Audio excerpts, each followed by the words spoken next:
الحمدللہ رب العالمین والصلاة والسلام علی سید المرسلین نبینا محمد وعلی آلہ وصحبہ اجمعین اما بعد فاعوذ باللہ من الشیطان الرجیم فمن كان يرجو لقاء ربه فليعمل عملا صالحا ولا يشرك بعبادة ربه أحدا۔ انسان اس دنیا میں عمل بجا لانے کے بعد یہ خواہش کرتا ہے کہ اس کا عمل قبول ہو جائے، اور جب وہ رب سے ملاقات کرے موت کے بعد، جب اسے اپنے رب کا دیدار نصیب ہو تو وہ ایک کامیاب اور اللہ کا محبوب بندہ بن کر اللہ سے دیدار کرے۔ لیکن یہ ضروری ہے کہ اس دنیا میں ہم ٹھیک سے سمجھ لیں کہ ہمارے عمل اللہ کے ہاں کب قبولیت کا درجہ حاصل کر سکتے ہیں۔ اللہ اور اس کے رسول نے اس بات کی وضاحت و صراحت فرما دی ہے۔ یہ ہماری ذمہ داری ہے کہ عمل کرنے سے پہلے قبولیت عمل کی جو شرطیں ہیں، جو اصول ہیں، ان اصول کو ہم ٹھیک سے سمجھ لیں۔ اللہ رب العالمین نے سورہ کہف کی آخری آیت میں یوں فرمایا، فمن کان یرجو لقاء ربہ، جو شخص اپنے رب سے ملاقات کی امید رکھتا ہے، یعنی جسے یہ یقین ہے کہ یہ دنیا کی زندگی چند روزہ ہے، کل اسے اس دنیا کو خیر بات کہنا ہوگا، کل اس دنیا کے مال و متاع کو چھوڑنا ہوگا، کل اس دنیا کی محبوب ترین چیزوں کو نظر انداز کرنا ہوگا، اور سب کو خیر بات کہہ کر کے ایک دوسری دنیا کی طرف کوچ کرنا ہوگا۔ میرے عزیزو،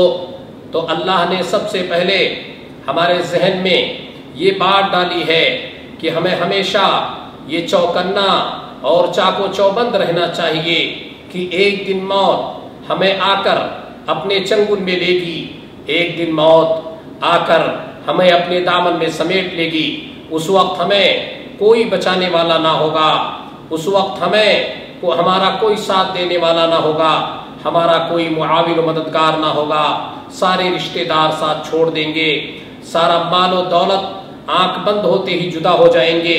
ایسی حالت میں ہمیں کیا کرنا چاہیے؟ اللہ تعالیٰ نے یاد دلایا، فَمَن كَانَ يَرْجُو لِقَاءَ رَبِّهِ فَلْيَعْمَلْ عَمَلًا صَالِحًا۔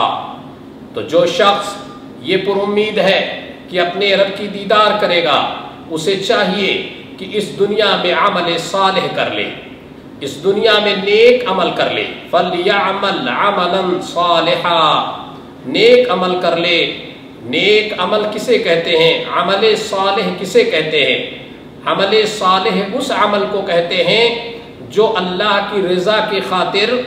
اور نبی مکرم صلی اللہ علیہ وسلم کی سنت صحیحہ کے مطابق کیا گیا ہو۔ جو عمل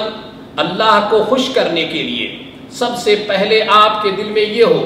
کہ اس عمل کے ذریعے، چاہے وہ روزہ ہو، چاہے وہ نماز ہو، چاہے وہ صدقات و خیرات ہو، چاہے وہ تکبیر و تحلیل ہو، چاہے وہ لوگوں کے ساتھ ہمدردی ہو، کوئی بھی عمل ہو، اس عمل کو بجا لانے سے پہلے ہم اپنے رب کی خوشنودی کا ارادہ کریں کہ ہم یہ عمل محض اس لیے کرنا چاہتے ہیں تاکہ ہمارا رب راضی ہو جائے۔ دنیا والے راضی ہو یا نہ ہو، دنیا والوں کے ہاں اس کی پذیرائی ہو یا نہ ہو، دنیا والے ہمارے اس عمل کو سراہیں یا نہ سراہیں، ان تمام چیزوں سے ہٹ کر قطع نظر یہ اس کے ذہن و دماغ میں ہو کہ اس عمل کے ذریعے ہم اپنے رب کو راضی کرنا چاہتے ہیں۔ تو ایک چیز تو یہ ہے کہ جب ہم عمل کریں تو رب کی رضا مطلوب ہو، رب کی خوشنودی کہ ہم طلبگار ہو، اور اس کے بعد میں دوسری طرف یہ ہونی چاہیے ظاہری طور پر جب وہ عمل بجانے کے لیے ہم آگے بڑھیں، چاہے مسجد میں جائیں، چاہے عیدگاہ میں جائیں، چاہے اپنے گھر میں رہیں، چاہے روزے کی نیت کریں، چاہے صدقات و خیرات کی نیت کریں، اس عمل کو قدم بڑھانے سے پہلے ہمیں چاہیے کہ ہم اپنے نبی مکرم صلی اللہ علیہ وسلم کے طریقے کو دیکھ لیں، آپ کو اسوہ بنائیں، آپ کو آئینہ بنائیں، اور آپ کے آئینہ کو دیکھتے ہوئے رسول اللہ صلی اللہ علیہ وسلم کو اسوہ بناتے ہوئے ہم اس عمل کو بجا لائیں، تب جا کر وہ عمل صالح ہوتا ہے۔ عمل صالح ایسے نہیں ہوتا کہ آپ جھنڈے لے کر روڈوں پر پھرتے رہیں، یا محمد یا فاطمہ کے نعرے لگاتے رہیں، اور آپ یہ کہیں کہ یہ تو ہم محبت کا اظہار کر رہے ہیں جسے نہ نبی نے کیا ہو، نہ نبی کے اصحاب نے کیا ہو، نہ دیگر اور آپ کے اصحاب نے کیا ہو، کسی نے نہ کیا ہو، اور آپ اس کو محبت کے نام پر بجا لائیں۔ نہیں میرے عزیزو، عمل صالح اسی وقت ہوگا جب ہم اس عمل کو اللہ کے لیے خالص کر دیں، اللہ کی رضا اور اس کی خوشنودی کے لیے خالص کر دیں، اور ساتھ ہی میں رسول مکرم صلی اللہ علیہ وسلم کی سنت کے مطابق کریں۔ اسی لیے اللہ تعالیٰ نے یہ اعلان کیا، وَمَن يُطِعِ اللَّهَ وَرَسُولَهُ فَقَدْ فَازَ فَوْزًا عَظِيمًا، کہ جو اللہ کی اور اللہ کے رسول کی اطاعت کرے گا، جو اللہ کی بات مانے گا، اللہ کے نبی کی بات مانے گا، وہی بڑی کامیابی حاصل کرے گا۔ پتہ یہ چلا کہ اللہ رب العالمین ہمارے عمل کو اس وقت قبول فرماتا ہے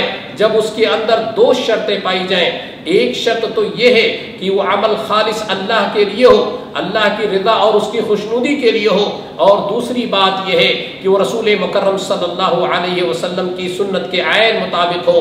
اگر وہ عمل اللہ کے نبی صلی اللہ علیہ وسلم کی سنت کے مطابق نہیں رہا تو وہ عمل اللہ کے ہاں قبولیت کا شرف حاصل نہیں کر پائے گا۔ اس لیے تمام بھائیوں سے یہی گزارش کرتا ہوں کہ عمل کرنے سے پہلے یہ اللہ کی خوشنودی کا جذبہ اور رسول اللہ صلی اللہ علیہ وسلم کی سنت کی پیروی یہ ہمارے لیے بہت ضروری ہے۔ اگر ہم نے اس کا خیال کیا، ہم نے اس کا لحاظ کیا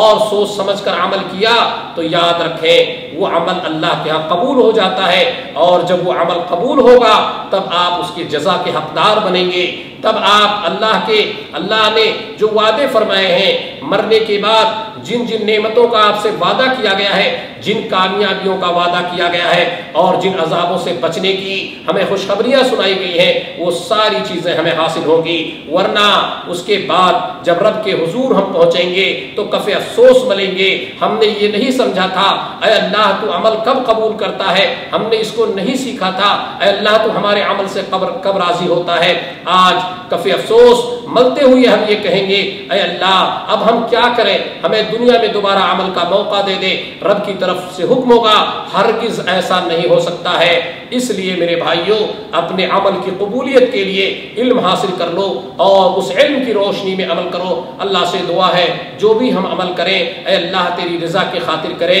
اے اللہ تیرے نبی کی پیروی میں کریں، اے اللہ تو اسے قبول فرما لے، اور اس کے علاوہ جو بھی عمل کرنے والے ہیں اللہ تو ان کو ہدایت دے دے، وہ تیری طرف پلٹ کے تیرے نبی کے پیروی کی طرف آ جائے، اور اللہ ان کے عمل کو رائگاں ہونے سے تو بچا لے۔ وآخر دعوانا ان الحمد للہ رب العالمین، وصلی اللہ علی نبینا محمد وعلی آلہ واصحابہ اجمعین۔